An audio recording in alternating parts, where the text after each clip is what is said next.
Hello বন্ধুরা, আশা করি আপনারা সবাই ভালো আছেন, সুস্থ আছেন। তো আজকে আপনাদের জন্য আবার একটি আকর্ষণীয় ভিডিও নিয়ে উপস্থিত হলাম। তো বন্ধুরা, ভিডিওটি টানাটানি না করে শুরু থেকে শেষ অবধি মনোযোগ সহকারে দেখতে থাকুন।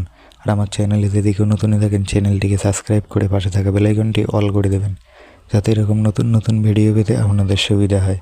তো বন্ধুরা, আপনারা নিশ্চয়ই সবাই দেখেছেন খোঁজ ভিডিওটির 2 নম্বর পার্ট ও 1 নম্বর পার্ট। তো যারা এখনও পর্যন্ত দেখেননি তারা অবশ্যই গিয়ে দেখে আসবেন। অনেক মজাদার ও ইন্টারেস্টিং হয়েছে ভিডিওটি। তো ভিডিওর শেষে আমাদেরকে জানিয়ে দেওয়া হয়েছে যে ভিডিওটির 3 নম্বর পার্ট আসবে, তো এখনও পর্যন্ত আসেনি। তো তাই নিয়ে আজকের ভিডিওটি বানানো। তো আপনারা যারা ভিডিওটির 3 নম্বর পার্ট দেখতে আগ্রহী আছেন তারা অবশ্যই পল্লীগ্রাম অফিসিয়াল ইউটিউব চ্যানেলে গিয়ে কমেন্ট করবেন, অনেক কমেন্ট করবেন যে ভিডিওটি 3 নম্বর পার্ট দেওয়া হোক, তাড়াতাড়ি দেওয়া হোক, বা শীঘ্রই আমরা দেখতে চাই, খুব তাড়াতাড়ি ওই ভিডিওটির 3 নম্বর পার্ট দাও খোঁজ ভিডিওটির। তাহলে হয়তো দিতে পারে তাড়াতাড়ি, না হলে কবে আসবে কখন আসবে তা এখনও পর্যন্ত জানায়নি।